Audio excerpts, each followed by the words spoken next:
آئیے مجھے ایک واقعہ یاد آیا جو ہمارے لیے بے پناہ ادب کا باعث ہوگا۔ کس ادب کے ساتھ انہوں نے حاضریاں دی ہے اللہ کے رسول علیہ السلام کے دربار میں۔ حضرت سیدی ابو علی شاہ قلندر بہت بڑے بزرگ ہیں۔ حضرت شیخ ان کا اصل نام ہے شیخ شرف الدین اور ان کو ابو علی شاہ قلندر کہتے ہیں۔ ابو علی شاہ قلندر کہنے کی وجہ یہ ہوئی کہ آپ کے سیرت نگاروں نے لکھا ہے کہ آپ نے 30 یا 36 سال دریا میں کھڑے رہ کر اللہ کی عبادت کی۔ جب آپ عبادت کرتے تھے تو مچھلیاں آپ کا گوشت کھاتی، بہت عبادت و ریاضت کی، بڑی محنت کی، جنگلوں بیابان میں، دریاؤں میں، پہاڑوں میں۔ ایک دن اللہ کی طرف سے ندا آئی، شرف الدین کیا مانگتا ہے مانگ لے، کیا مانگتا ہے مانگ لے۔ تو انہوں نے کہا کہ مجھے علی جیسا کر دے، انہوں نے کہا کہ مجھے علی جیسا کر دے۔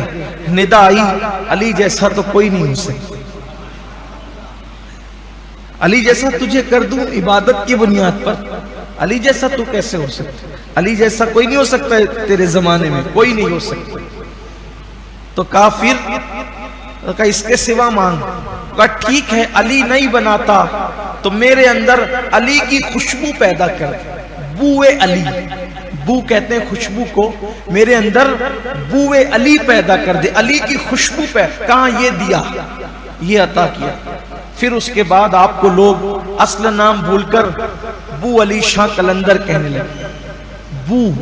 بو مطلب خوشبو، بو علی شاہ، علی کی بو۔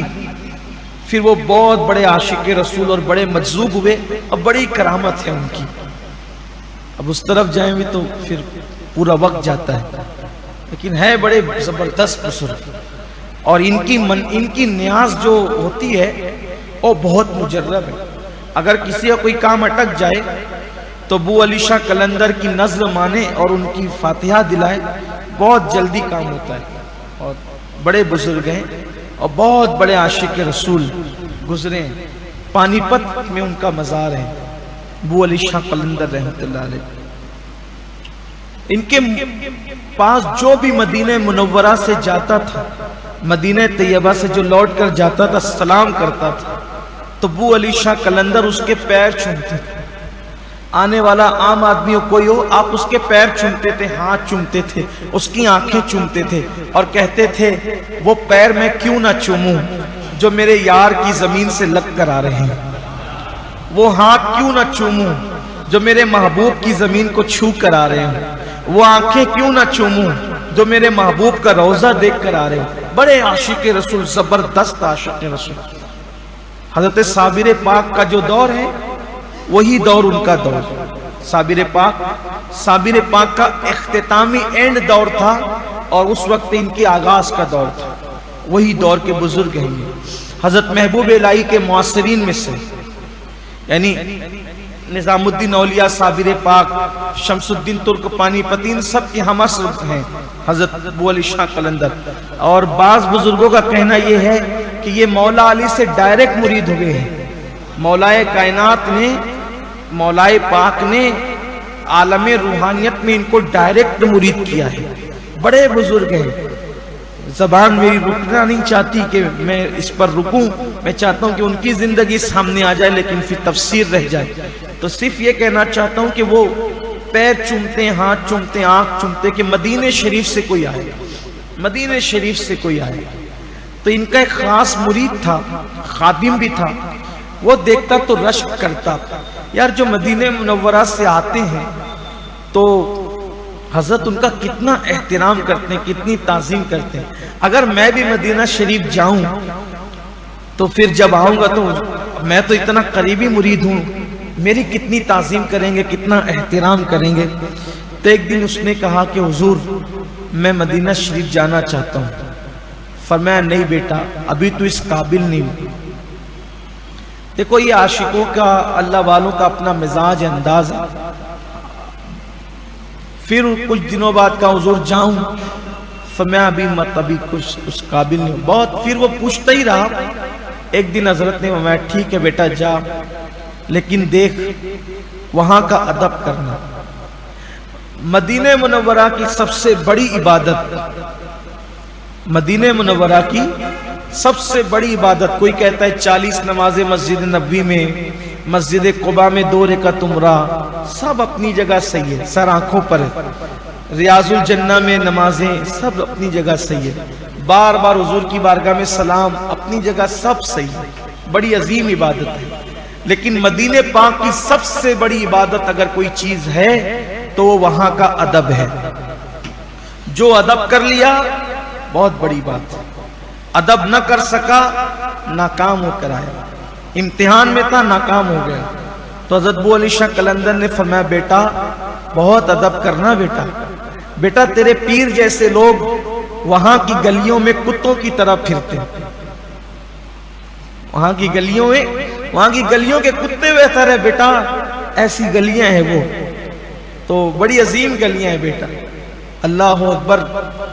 تو بڑی نصیحت کی، ادب کرنا، احترام کرنا، جلدی بھاگ دوڑ نہیں کرنا، یہ نہیں کرنا وہ نہیں، بہت سمجھایا بیٹا خیال کرنا، اس سے بڑی بارگاہ نہیں ہے کوئی دنیا میں، سب سے بڑی بارگاہ وہی ہے. بہرحال پھر وہ گئے حج کے لیے، پھر عمرہ کیا، جو سب کرنا تھا کیا، اور پھر مدینہ شریف گئے. پھر جب مدینہ منورہ سے واپس آئے تو ان کے دل و دماغ کے اندر یہ بات تھی اب میں پیر صاحب کے پاس جاؤں گا تو میری بھی آنکھیں چومی جائے گی، میرے بھی ہاتھ چومے جائیں گے، میرے بھی پیر چومے جائیں گے صاحب. لیکن جب گئے یہ تو حضرت نے توجہ ہی نہیں کی. سلام کیا منہ پھیر لیا، ادھر سے آئے منہ پھیر لیا، ادھر سے آئے منہ پھیر لیا. حضور کیا غلطی ہوئی مجھ سے؟ فرمایا تو سوچ کیا غلطی ہوئی. مدینہ طیبہ گیا تھا محبوب کے شہر میں اور کہتا ہے کیا غلطی ہوئی؟ تو خود سوچ. حضور کوئی بھی غلطی نہیں ہوئی، حضور کوئی بھی غلطی نہیں ہوئی. فرمایا غور کر. حضور یاد نہیں آتا؟ فرمایا ایک دن تو حضور کی مسجد سے باہر نکلا؟ ہاں نکلا.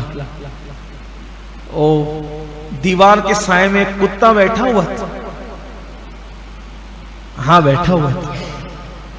تو نے سوچا کہ یہ مسجد نبوی کے دیوار کے سائے میں کتا کیسے بیٹھا ہے؟ تو نے ایک ڈنڈا اٹھا کے اس کو مارا تھا؟ ہاں مارا تھا. اپنی پیٹھ سے کپڑا ہٹایا تو ڈنڈے کا اثر وہ پیٹھ پر تھا. حضور یہ کیا ہے؟